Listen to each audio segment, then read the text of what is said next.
guys. So today we're going to talk about proper homeopathy, the different characteristics or requirements for homeopathy to be properly done. And this video is for both patients, like if you want to learn about homeopathy because you want to like get to know what proper homeopathy is. You can start looking into it based on this video. Or if you are a homeopath, then this is my message to you as to how to correctly treat people using homeopathy. So why do we need to stress, or why do we need to harp on constantly this need to correct everyone's homeopathy? Because they're not doing it right. Okay, so a lot of people are not doing it right. And unfortunately, like in all of the other fields of science, there's a lot of kooks, there's a lot of quacks, and people are just doing it wrong. The cult leaders, they're cult leaders, and they always tell you what you want to hear, right? They don't, their activities are not conducted based on what is true, but based on what you want to hear, what you're going to be like, oh, that sounds great. That's amazing. And I don't want to talk about other fields of science, but there's a lot of nonsense. And so also, like in the truth movement, people talk about homeopathy a lot. A lot of truthers get into this alternative medicine thing because it's kind of a part of being a truther, I guess, could be. But they don't have the competence to talk about homeopathy, but they kind of try to integrate it into their worldview, try to integrate homeopathy, and then they talk about it like they're experts. I don't believe, I'm not like one of those guys who thinks that being certified is like the most important thing in the world. It's not. I don't believe. Also, I don't believe. I believe that a lot of the certifications are fake. A lot of the people who are certified are just nonsense peddlers, and of course, I know that. But in a world which is true, in a world where universities, if universities were to be based on truth and everything was true that they taught there, then it would make sense to appoint people who have a higher level of knowledge, right? So it's things that are very complicated. You're not going to be able to master, and you need the appointed people. And homeopathy is one of those things which you're not going to be able to do anything with unless you study it for several years seriously and put in a lot of effort. So even in the truth movement, people like Steve Falconer and all those the guys in Mexico, right? They act like they know, they are very competent in this area, and they are not, right? There's Andrew Kaufman, like the terrain theory guys. I think they know a lot about the terrain theory debate, but they are not homeopaths, right? So Tom Cowan is not a homeopath. He doesn't. I wouldn't go to him to receive homeopathic treatment, right? He didn't study homeopathy for 4 years. I wouldn't go to a Rudolf Steiner person to receive homeopathic treatment. I would go to a person who studied homeopathy for 4 years, can analyze complicated cases, and yeah. So let's get into it. What is proper homeopathy? So first off, if you don't know, homeopathy was started by a person named Christian Friedrich Samuel Hahnemann. He lived from 1755 to 1843. And he wrote the Organon of the Healing Art. He published it in 1810. So he was the founder of homeopathy, and the Organon is like the Bible of homeopathy, right? We treat it a little bit like the Bible. So we could be criticized for that.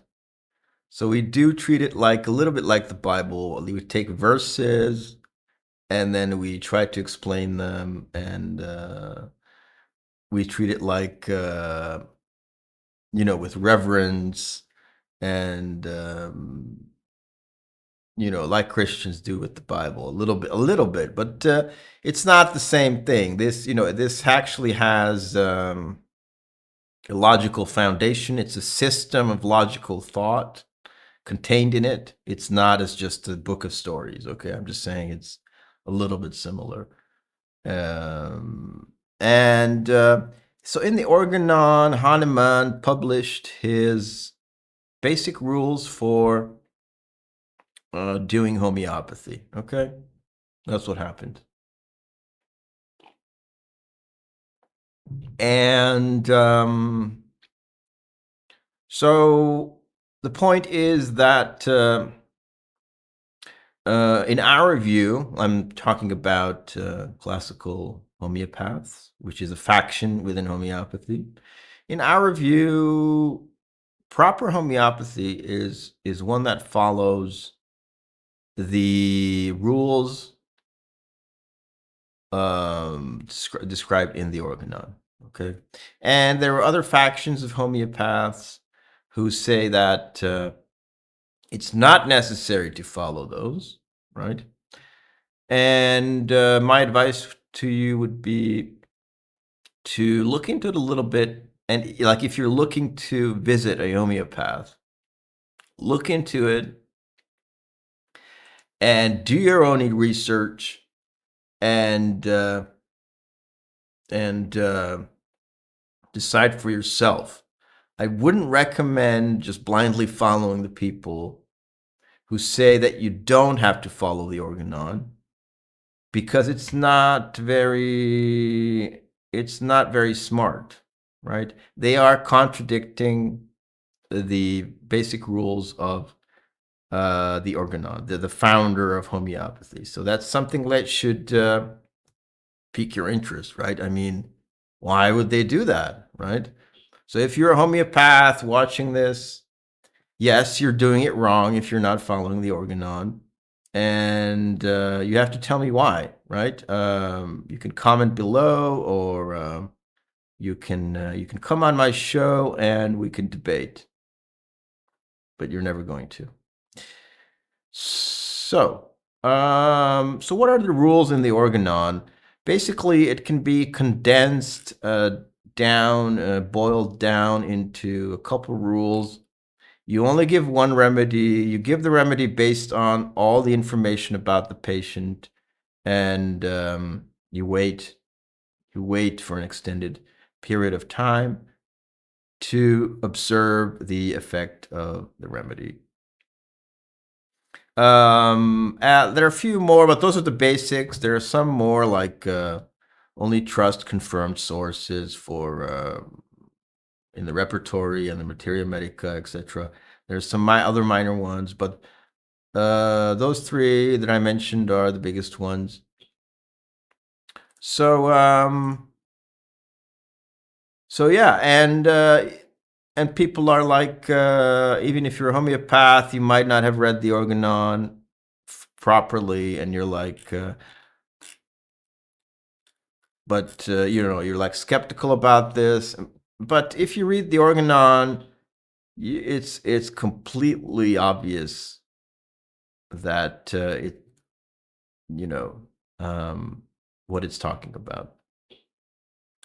So I have some aphorisms, aphorisms from the book, talking about various rules in homeopathy that the founder established. And I'm just going to go through some of these. Maybe this is going to be a part 1 of this series, like how to do proper homeopathy. And so let's get into it. Aphorism 184. In like manner, after each new dose of medicine has exhausted its action, the state of the disease that still remains is to be noted anew with respect to its remaining symptoms, and another homeopathic remedy sought for, as suitable as possible for the group of symptoms now observed, and so on until the recovery is complete.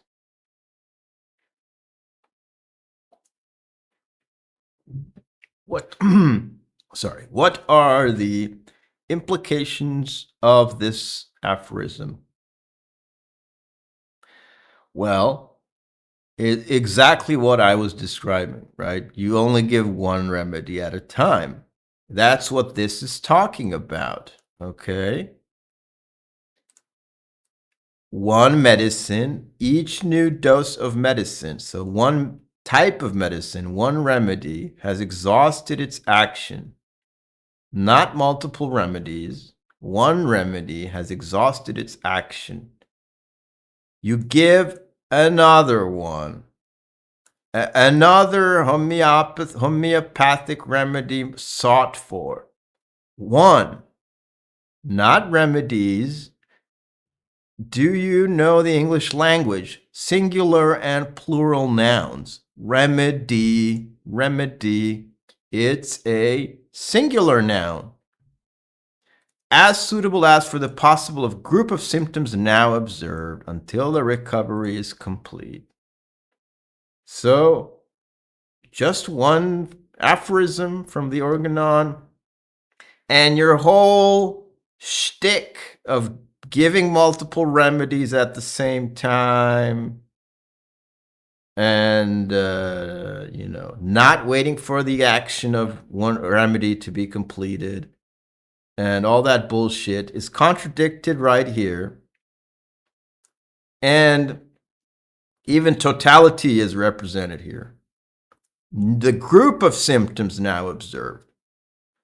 What does that mean? We don't give remedies based on one local symptom, which you do all the time, right? I'm talking to the non-sophisticated homeopaths who are out there, who do all kinds of nonsense, one of which is give remedies randomly based on just one symptom.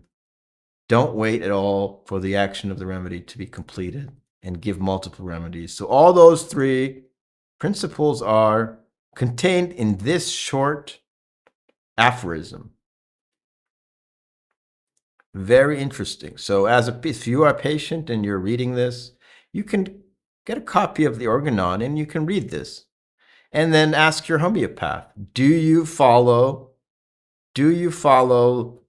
this methodology that is laid out in the homeopathy founder's book? Do you follow this? And of course, none of them do. None of them do. Not none of them, but a majority of them don't. And of course, people like the truthers pretending to be alternative medicine experts like Steve Falconer, etc., have no idea what's going on and have never even looked at the Organon once. So they have absolutely no clue. So I'm just saying, you don't want to get your homeopathic advice from people like Steve Falconer, or I could name other names, but I don't want to. I just don't want to. So, you know, we have a lot of other aphorisms, excerpts from the Organon. As I said, this is going to be a series of videos, I guess. So let's look at this one. If on the first examination of a disease and the first selection of a medicine, we should find that the totality of symptoms of the disease would not be effectually covered by the disease elements of a single medicine, owing to the insufficient number of known remedies, but that two medicines contend for the preference in point of appropriateness, one of which is more homeopathically suitable for one part, the other for another part of the symptoms of the disease, it is not advisable after the employment of the more suitable of the two remedies to administer the other without fresh examination, for the medicine that seemed to be the next best would not, under the change of circumstances that has in the meantime taken place, be suitable for the rest of the symptoms that then remain. In which case, consequently, a more appropriate homeopathic remedy must be selected in place of the second medicine for the set of symptoms as they appear on a new inspection.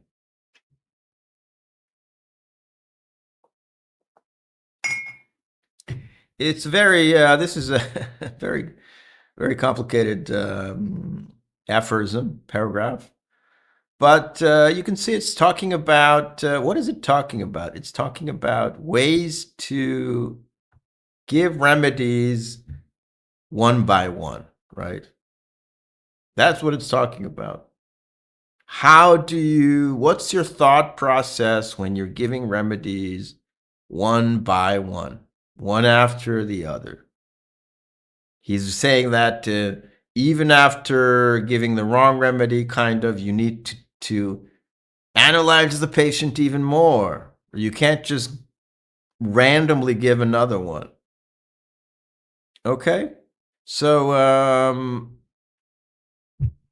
asking Steve Falconer, I'm asking the British eclectic homeopaths, Francis Troy Hertz, whatever, College of Practical Homeopathy. I'm asking that you, what do you think about this paragraph? It doesn't matter. It's just not important, I guess. It's not... we're just going to whistle past the graveyard, right? And don't give a fuck about this, right? That's what we're going to do. Just give multiple remedies randomly without an analysis and based on only a few symptoms, right? That's what we're going to do. Narayani remedies, right? You really don't know what those are if you're a patient. But Narayani remedies are like the hyped up, mixes of remedies that they sell, try to hype up and then make a buck on. All right. So this is talking about the same thing, right? You're supposed to give one remedy at a time. And it's like really weird, right? We get attacked as classical homeopaths for saying that you need to give one remedy and observe the reaction and analyze the patient properly. We actually get attacked for that, for saying that. And then for saying that other people who don't do it are doing it wrong. Like we are in a cult. We're not in a cult, right? We are following, you're attacking us for following the founder of homeopathy. It's a twilight zone, guys. And I'm telling you, we are attacked all the time, viciously, for following the founder of homeopathy. It's like, if you don't agree with it, like, okay, we don't agree with the founder of homeopathy, right? You have the right to do that. But attacking the people who want to follow the founder of a science, it's like Looney Tunes level craziness.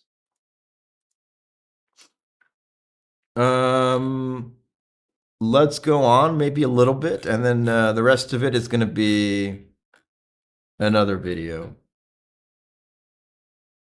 Maybe then we can do one last aphorism.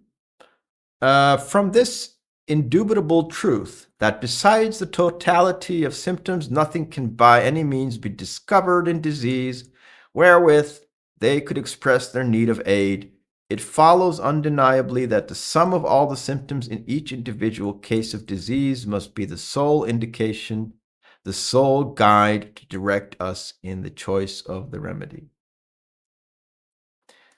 What's going on here?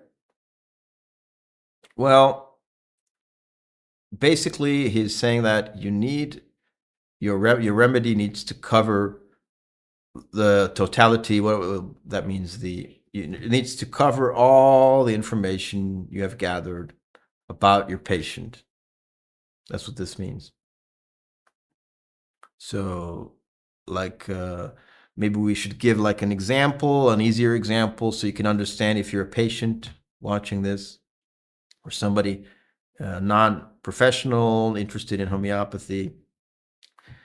In a chronic condition, like I have chronic knee pain, you can't just give a remedy which has chronic knee pain in its description and just and be done with it, right? Even if you have chronic knee pain, you need to gather all the information about the patient and give the remedy based on that information.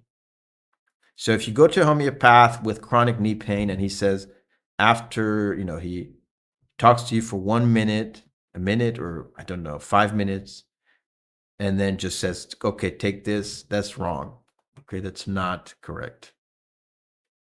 And of course, the British homeopaths and Steve Falconer and all those people are just going to be triggered and call me names, I guess. And but I mean, I just want to know. Just please tell me what you